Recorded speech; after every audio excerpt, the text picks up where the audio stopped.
Now, here's a very interesting one, social mobility. Social mobility has to do with the class relationship that you have upon your birth and how easy it is for you to move up out of that class or lower than that class during your life. In other words, if you're born into poverty, how much of a possibility do you have to become wealthy? Well, as you can see by this chart, the United States, home of the American dream, has the lowest mobility rate of all the countries in the sample set. There are very high odds that if you were born into poverty, you will stay in poverty. Likewise, if you were born into great wealth, you will stay wealthy most likely for the rest of your life. And if you think about it, it's really a form of class segregation. This reality can be blamed in part on the very mechanisms of our financial system, which keeps the lower classes poor and the upper classes rich deliberately. As a quick example of this, which I've stated before, but I think it's a very important example, if you have $1 million and you put it into a CD at a bank at 5% interest, you're going to generate $50,000 a year simply for that deposit. You are making money off of money itself, paper made on paper, nothing more, no invention, no contribution to society, nothing. That being denoted, if you are a lower to middle class person who is limited in funds, which must get an interest-based loan like most people to buy their home or use credit cards, then you are paying interest to the bank, which the bank is then using, in theory, to pay the person's return with the 5% CD. Not only is this equation outrageously offensive due to the use of interest to steal from the poor and give to the rich, but it also perpetuates class stratification by its very design, keeping the lower classes poor under the constant burden of debt while keeping the upper classes rich with the means to turn excess money magically into more money with zero labor or social contribution. This is only one mechanism, by the way, which is used to make sure these class attributes or class segregation is maintained. Infant mortality, very simply, more high in unequal countries than less unequal countries. Obesity, naturally, higher in more unequal countries. Teenage birth rates, higher in more unequal countries. Innovation, I love this one, because it's a total slap in the face to all of those party line toting market enthusiasts who seem to think that the competitive-based incentive system of seeking profit translates into new innovations for the common good. I'm sorry to say, that isn't the case whatsoever. Using the measure of patents per million, Finland, Sweden, and Ireland trump the United States when it comes to invention. And finally, let's take a look at an aggregate summation that was compiled of the many points that we have just examined. This chart shows life expectancy, math, literacy, infant mortality, homicides, imprisonment, teenage births, trust, obesity, mental illness, drugs, alcohol use, and social mobility. As you can see, in the United States, with the highest level of stratification, we are the absolute worst. And just to make sure you understand this analysis clearly,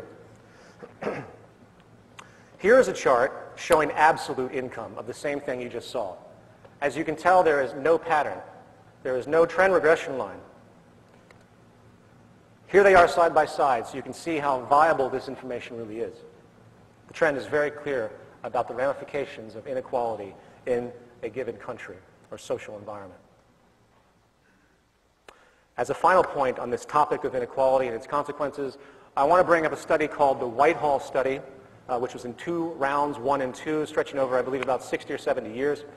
Professor Michael Marmont of the Department of Epidemiology and Public Health at University College of London was the director of these studies. He used the British civil service system as the subject group, and they found that there is a gradient of health quality in industrialized societies, which is not simply a matter of poor health for the disadvantaged and good health for everyone else. Something else was happening. Remember, this is the UK, which has socialized health care. So everyone essentially has equal access to the same amount of health care. They found, regardless of this, that there was a social distribution of disease as you went from the top of the socioeconomic ladder to the bottom. And the types of diseases that people would get would change on average. For example, the lowest rungs of the hierarchy had a 4-fold increase of heart disease-based mortality compared to the highest rungs. And this pattern was, to a certain degree, again, irrespective of access to health care. This is just one example, by the way. It's a gradient of health problems that emerge that cannot be explained by absolute income. And it, in fact, goes back to the stress response if you go into it and research these points. Even in a country with universal health care, the worse a person's financial status and position in the hierarchy, the worse their health is going to be on average. In other words, people in higher socioeconomic positions, those higher in the pyramid, live longer, enjoy better health, and suffer less from disability, while those of lower socioeconomic status die younger and suffer the greater burden of disability and disease. This comes in the form, again, of a gradient, meaning that from the higher upper class straight down to the lower class, bottom class, each successive step down or up the socioeconomic ladder constitutes a respective quality change in a person's health. The bottom line is that there is a great deal of statistical data that screams that living in a more equal society is more healthy and productive for about 99.9% of the population. It is only those at the very tip of the pyramid that could be considered unaffected by the disease known as social inequality. Equality benefits everyone, in other words.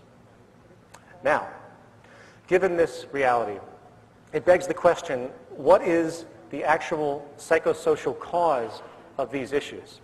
What are the most dominant mechanisms in place that continually support class division and the neuroses and sickness it generates? Well, we really don't have to look very far for a viable possibility.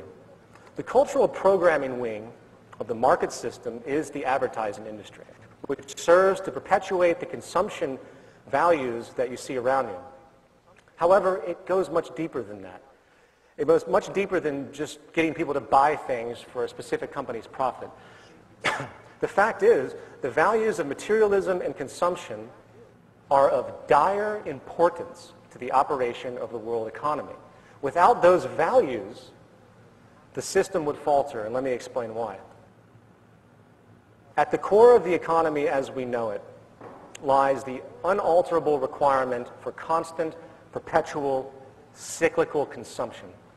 In other words, the entire basis of what we refer to as economic growth, which in turn is translated into things such as gross domestic product, which are supposed to be measures of social progress and the like, is nothing more than human beings constantly and perpetually buying and selling over and over and over again.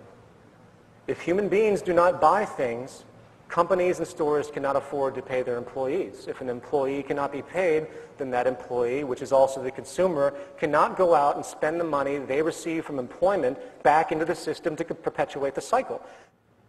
If people do not constantly spend their money, the entire economic structure, including the entire labor system, would completely collapse. Given this reality, the highest priority of any corporation, or in fact, any government that cares about its economy, is to make sure the public has an immediate interest to constantly consume. It is interesting to point out that America was originally founded on a certain degree of a Protestant work ethic, a Protestant worldview, where thrift and savings were actually dominant values back then. Since that time, advertising agencies had to switch their arguments from utility-oriented angles to those engaged in for emotional appeal and status enhancement. Americans now consume twice as much as they did before the end of World War II. As an historical note, one of the leading figures in this American value hijacking, as I would call it, is a man named Edward Bernays. Bernays is most famous for his book called Propaganda, in which it was bought by many people, including Joseph Goebbels. He was hired by all the major corporations many, many decades ago to help influence the public into buying things very simply that they did not need. A new world of neurotic associations, such as materialism and conspicuous consumption, to quote Thorstein Veblen, was unleashed during this time and has grown and mutated dramatically. Today, human needs have become utterly perverted by the imposed, suggested wants generated by the consumption-provoking mechanism of marketing and advertising. The more dissatisfied and unhappy a population is, the better it is for advertising agencies and corporations. Consumerism feeds on a form of inferiority and self-consciousness. And that translates very literally into identity and social status.